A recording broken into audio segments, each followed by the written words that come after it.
बता रहा था कि ये विश्व का सबसे बड़ा एक ही पत्थर से कटा हुआ मंदिर है। इसकी शुरुआत हुई थी 756 एडी में, फिनिश हुआ 900 एडी में। तो एक मंदिर को बनने में 150 साल लगे। बोला जाता है कि 6 पुश्तों ने एक ही मंदिर के लिए काम किया था। तो 6 पुश्तों के जो कारीगर काम कर रहे थे, लेकिन अचरज की बात यह है जो पहले आर्किटेक्ट ने काम प्लान बनाए, मॉडल्स बनाए, उनका काम है राजा के पास लेके जाना, उनको कहना कि सर आपको इस टेंपल के लिए फंडिंग करनी है, आपको डोनेट करना है, लेकिन मैं आपको प्रॉमिस करता हूँ आप कभी देखेंगे नहीं। तो कौन ऐसी चीज़ के लिए पैसे देगा? मैं तो नहीं दूंगा। सही है। लेकिन उनको पता था कि हमारे पास इतने रिसोर्सेज हैं, हमारे पास इतने पॉलिटिकल बैलेंस है कि एक दिन ये ख़त्म होगा और आगे की पुश्तें ख़त्म करेंगी। तो बोलते हैं इसको विश्व का सबसे बड़ा एक ही पत्थर से कटा हुआ मंदिर है। It's the largest cut out monolithic cave of the world. इसका लोकल नाम मैंने आपको बताया कैलाश है जी। इस मंदिर का जो शेप दिया हुआ है वो रथ का शेप दिया हुआ है। अच्छा जी। तो हम लोग जब पीछे की तरफ जाएंगे आप देखेंगे जहाँ भगवान जी बैठते हैं, हाँ जी। इस कॉलम के पीछे का जो बाग है ये सारथी के लिए, ये ड्राइवर के लिए है। अच्छा जी। सामने की तरफ आप जो पैसेजेस देख रहे हैं ये योक्स हैं जो हम लोग नॉर्मली घोड़ों के ऊपर रखते हैं। अच्छा जी। लेकिन यहाँ पर 2 हाथी थे, खैर ये तो बचा नहीं है, उस तरफ का अच्छी कंडीशन में है। तो 2 हाथी थे, जब ये रथ चलेगा तो इसको उठा के आगे लेकर जाएंगे। ओके। तो राजा का जैसे रथ चल रहा है, तो अगर भगवान जी का रथ चल रहा है तो हर एक कंट्री, हर पॉलिटिकल पार्टी को अपने फ्लैग्स लगते हैं। तो यहाँ पर 2 फ्लैग पोस्ट हैं जिसको हम लोग ध्वज स्तंभ बोलते हैं, सिमेट्री के लिए, एक इस तरफ है एक उस तरफ है। अच्छा जी। इसकी हाइट है 56 फीट 17 मीटर्स। ये टेम्पल जो है 80 मीटर लंबा है, 51 मीटर चौड़ा है और 33 मीटर हाइट है इसकी। ओके। हाँ जी सर, इसको आप जैसे बता रहे थे बनाया गया था, हाँ सर जी थोड़ा पता कैसे तो, बनाया गया? Right sir. तो इसमें कैसा है कि जब उन्होंने शुरुआत की, आपको एक चीज़ ध्यान में रखनी है कि अगर आप आजकल कोई घर बना रहे हैं, हाँ जी। तो सबसे पहले आप आर्किटेक्ट के पास चले जाइए, आप उसको पूछिए कि मुझे घर बनाना है। आपसे आर्किटेक्ट ये पूछेगा कि आपके पास जगह कितनी है, विच मीन्स कोई भी चीज़ स्टार्ट करने से पहले आपको स्पेस की ज़रूरत है, आपको ये कंसेप्ट समझना है स्पेस का। यहाँ जब शुरुआत हुई तो स्पेस तो है ही नहीं, ये तो पूरा एक अखंड पत्थर है। हाँ जी। तो जब उन्होंने शुरुआत की, सबसे पहले ऑर्डर किया इसके ऊपर से आप पेड़ काट दीजिए। अच्छा जी। फिर उसके बाद ये जो आपको वर्टिकल ट्रेंचेस दिख रहे हैं तो ये क्रिएट किए गए और बीच का पत्थर हर तरफ से अलग कर दिया गया। ओके। हो सकता है 12 से 14 साल लगे हों इस बीच का पत्थर अलग करने में, जहाँ से 2 लाख टन पत्थर बाहर निकाला गया। उसके बाद फिर इसकी कार्विंग शुरू हुई।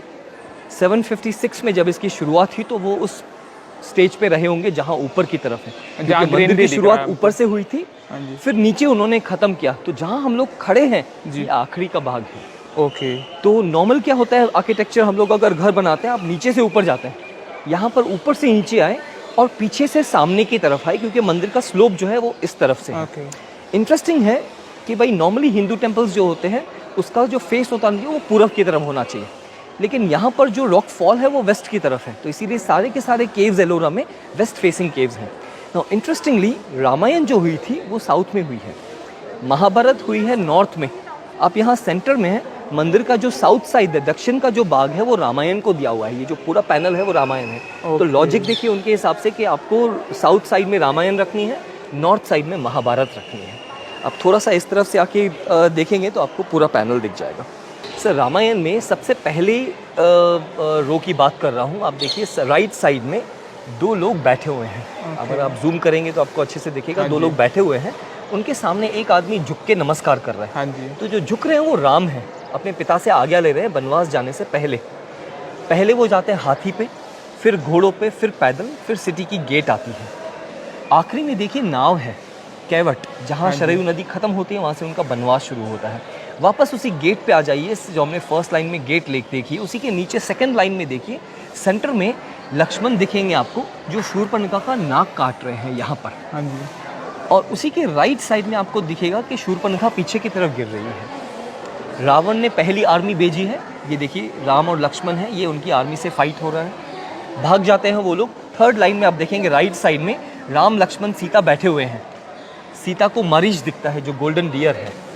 आप देखेंगे राम जो है, राम जी लक्ष्मण के पीछे अपने मरीच के पीछे भाग रहे हैं, सॉरी, और उन्होंने तीर छोड़ा हुआ है जो मरीच के पीठ में दसा हुआ है। रावण आते हैं, ये सीता हरण हो रहा है। आर्टिस्ट बताना चाहता है कि वो पुष्पक विमान है, तो आप उसके पहिए देखिए ज़मीन को टच नहीं कर रहे हैं, वो हवा में है। आप चौथी लाइन में देखेंगे राइट साइड में सारे के सारे वानर हाथ जोड़ के खड़े हैं, हम आपको सीता माँ को ढूंढने में आपकी मदद करेंगे। हाँ जी। आप थोड़ा सा नज़दीक आके देखेंगे नीचे से तीसरी लाइन में अशोक वाटिका है, ठीक है सीता माँ जी। बैठी हुई है, उनके सामने देखिए एक बंदर जो है झुक के नमस्कार कर रहे हैं, वो हनुमान है जी। फिर हनुमान जो है अशोक वाटिका को तोड़ना शुरू करते हैं। आप कुछ कुछ पेड़ देखेंगे टूटे हुए हैं। फिर उनको पकड़ के लेके आते हैं रावण के पास।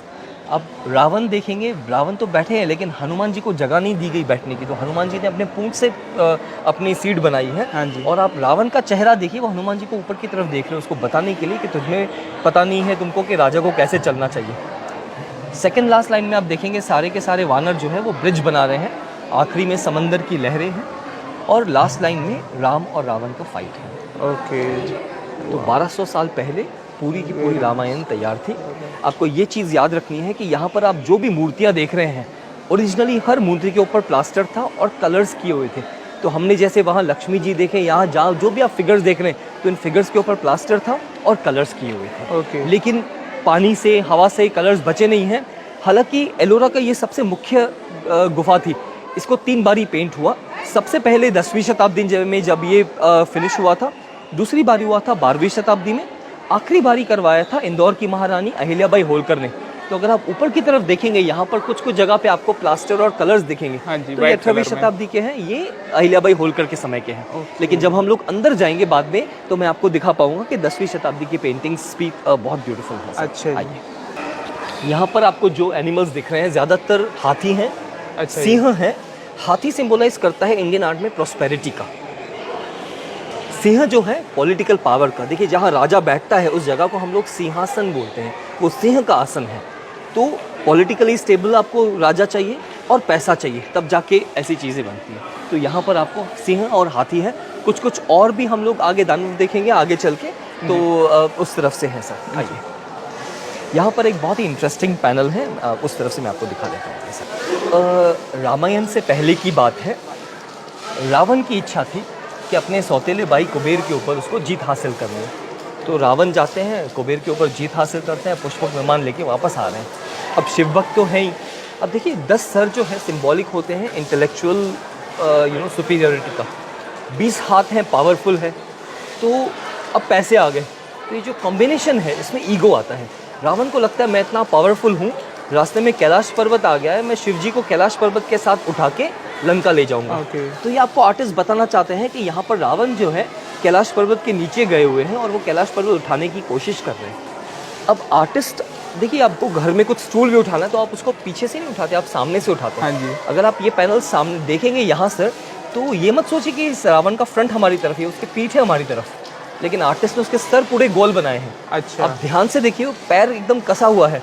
हाँ और जी। पूरे अपनी ताकत से, पूरे अपने हाथों से या बाजुओं से कैलाश पर्वत को उठाने की कोशिश कर रहे हैं। राइट। अब उठा तो नहीं पाए, लेकिन आप अगर ऊपर देखेंगे, शिव और पार्वती बैठे हुए हैं, कैलाश पर्वत सब हिलने लगा क्योंकि ताकत तो है।